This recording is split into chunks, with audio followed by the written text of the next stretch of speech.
Halo, Tagiatan. Berjumpa dengan saya, Afi. Saat ini saya bersama dengan peneliti Badan Riset dan Inovasi Nasional, Bapak Wasisto Raharjati. Selamat sore, Pak Wasisto. Selamat sore, Bu Afi dan pemirsa Takar TV. Semoga kita dalam keadaan sehat selalu. Amin. Ya, Pak Wasisto, kita akan membahas tentang keputusan Presiden nomor 2 tahun 2022 tentang Hari Pengakuan Kedaulatan Negara. Kepres tersebut menjadi sorotan karena tidak disebut nama Presiden Soeharto. Di sana hanya disebut uh, penggagasnya, yaitu Sri Sultan Hamengkubuwono IX, dan diberitakan oleh Panglima Besar Jenderal Sudirman, serta disetujui dan digerakkan oleh Presiden Soekarno dan Wakil Presiden Muhammad Hatta.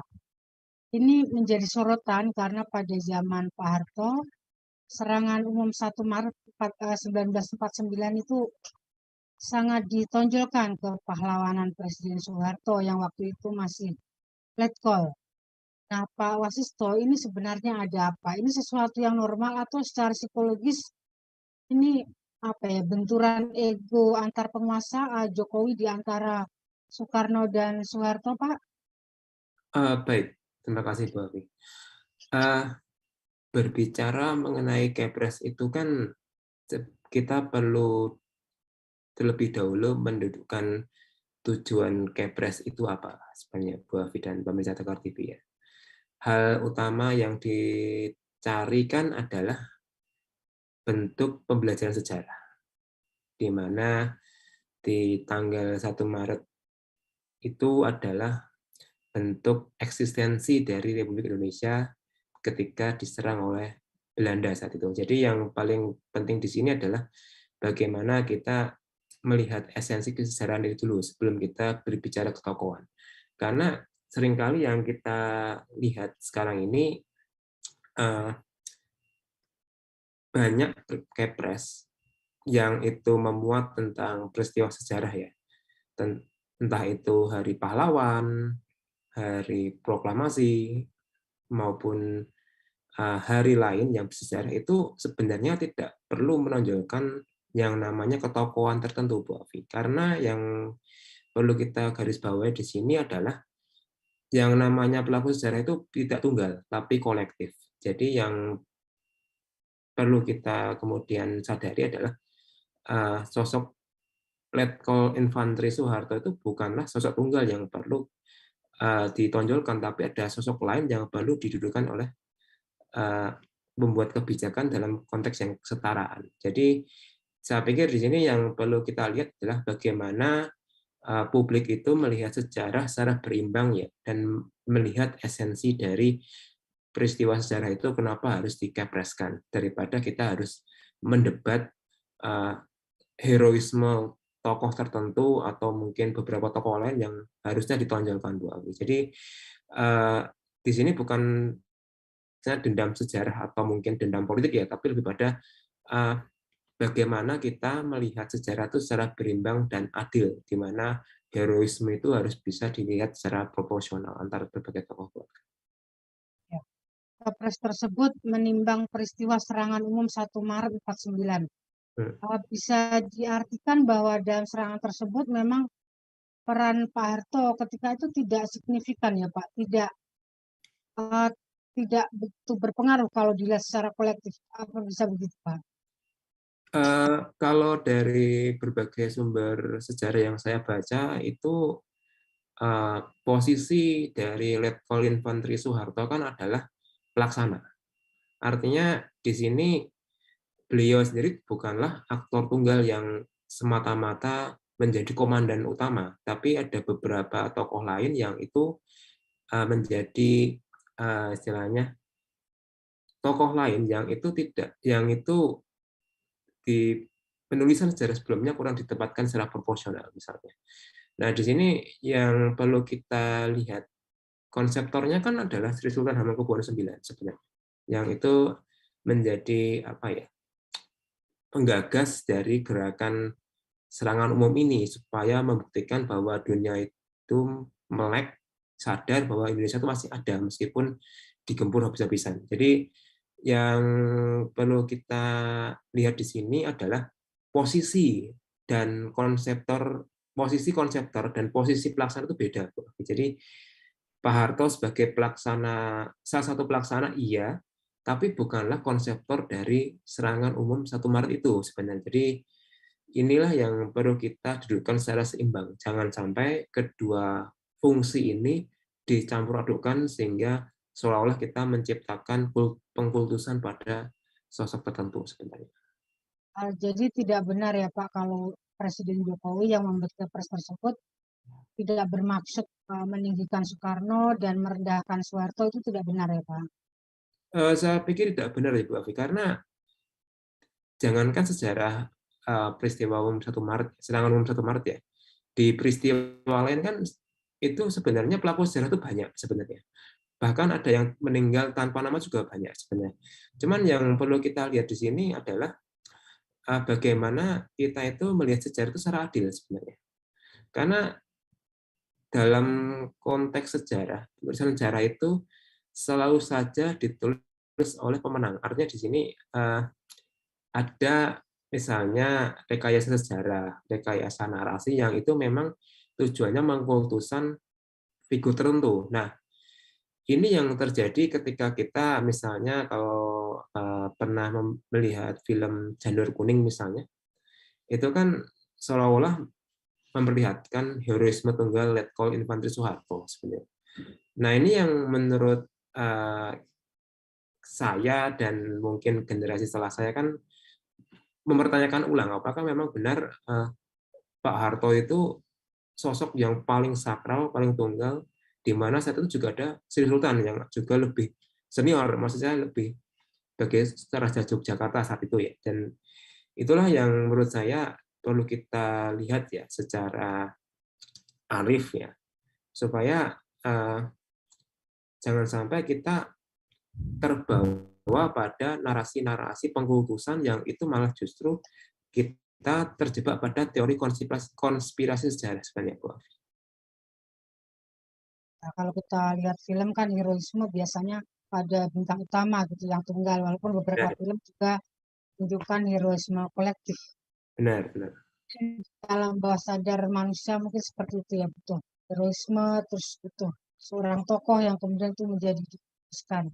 Ya. Nah, dalam kasus serangan 1 Maret 49 ini, Pak, Hmm? apakah apakah pada zaman Pak Harto itu Pak Harto dengan sengaja memanipulasi sejarah, ingin memperlihatkan ketokohannya dan menganggap kecil pihak-pihak lain yang seharusnya lebih berperan dalam dalam serangan itu, Pak?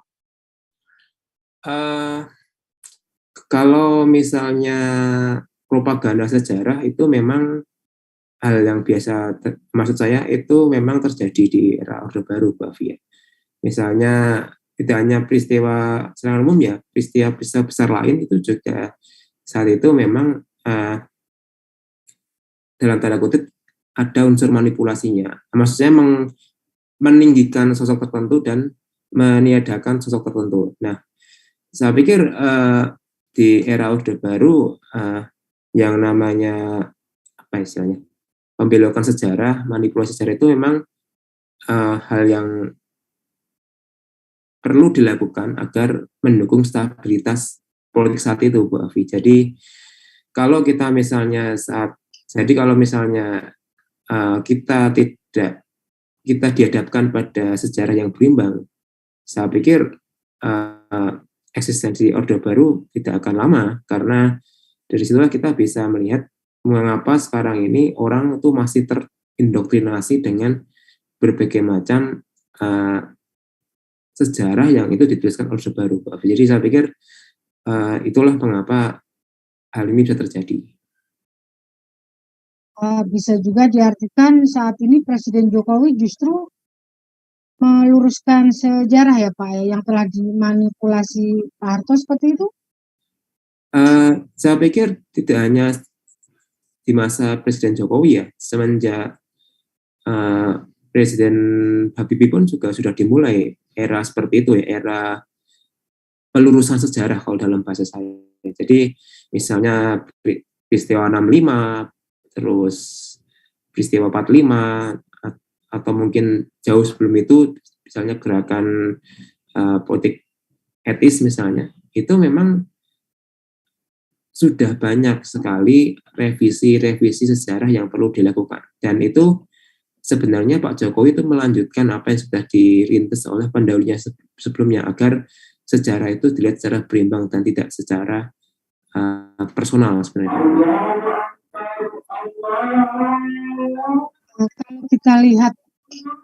Kalau kita lihat dari rezim ke rezim, dari Orde Baru sampai Orde yang sekarang, apakah zaman Orde Baru itu yang paling banyak dilakukan manipulasi sejarah, Pak?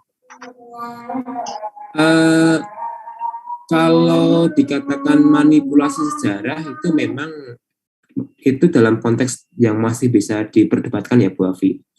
Karena di saat Orde Baru berkuasa itu memang sumber informasi, sumber data itu terpusat dan tersentralkan. Artinya tidak memungkinkan yang namanya debat publik terhadap sejarah alternatif. Dan mungkin itu saja berpotensi terhadap pembalikan sejarah atau manipulasi sejarah yang itu ditulis secara sepihak. Jadi kalau kita bisa mengingat kembali, dulu ada namanya sejarah umum, sejarah yang itu memang jadi bahan bacaan wajib bagi murid sekolah saat itu. Bahkan yang perlu kita simak pula peristiwa lain, misalnya yang mana itu dulunya melibatkan tokoh-tokoh lain juga kemudian diminimalisir, karena saat Orde Baru berkuasa terjadi semacam pemberangusan informasi yang itu dianggap berseberangan dengan rezim saat itu. Jadi saya pikir di sini memang itu diperdebatkan karena memang kita tidak punya opsi lain selain membaca sejarah yang ditulis Orde Baru saat itu, Pak. Sebenarnya kenapa ya Pak, serangan umum 1 Maret 49 itu menjadi penting, menjadi strategis sehingga dijadikan landasan bagi Kepres tentang Hari Penegakan Kedaulatan Negara? Karena di peristiwa serangan umum 1 Maret 49 itu kan adalah tonggak dari awal pengakuan internasional terhadap Indonesia, Bu Afi. Jadi kalau kita bisa lihat rentetan sejarahnya kan begini, serangan umum 1 Maret 49 yang hanya berlangsung selama 6 jam itu di Yogyakarta kan itu kan sebenarnya memperlihatkan bahwa eksistensi Indonesia sebagai sebuah negara itu masih ada, manakala terjadi semacam serangan besar-besaran oleh Belanda, yang itu kemudian diteruskan dengan perjuangan pendirian pemerintahan darurat Republik Indonesia di Bukit Tinggi saat itu, yang itu juga meneruskan dari perjuangan fisik yang itu dilakukan selama serangan umum itu. Jadi yang perlu kita lihat, serangan umum 1 Maret itu adalah pionir pengakuan kedaulatan kita secara internasional, karena dari situ kemudian pada tanggal 27 Desember 49 Belanda pun akhirnya mengakui kedaulatan Indonesia melalui konferensi KMB. Jadi itulah esensi pentingnya mengapa serangan umum 1 Maret itu perlu dikepreskan, karena pengakuan kita yang manakala di tanggal 17 Agustus 45 itu masih sifatnya parsial secara nasional, dengan adanya serangan umum itu dan kemudian adanya KMB, Indonesia kemudian diakui secara internasional dan jadi sebuah negara yang berdaulat, Pak. Iya, Pak. Kembali ke zaman Orde Baru, dalam penelusuran Pak Wasisto, sejarah apa saja yang telah dimanipulasi, Pak? Ya mungkin yang paling utama, yang paling krusial mungkin adalah sejarah 65 ya, Bu Afi. Di mana perdebatannya sampai sekarang kan belum selesai sebenarnya. Selain sejarah 65 dan itu mungkin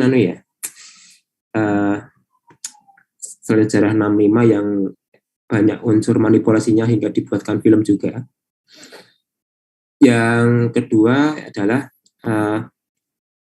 sejarah apa sih? Saya lupa. Sejarah-sejarah politik lain yang itu misalnya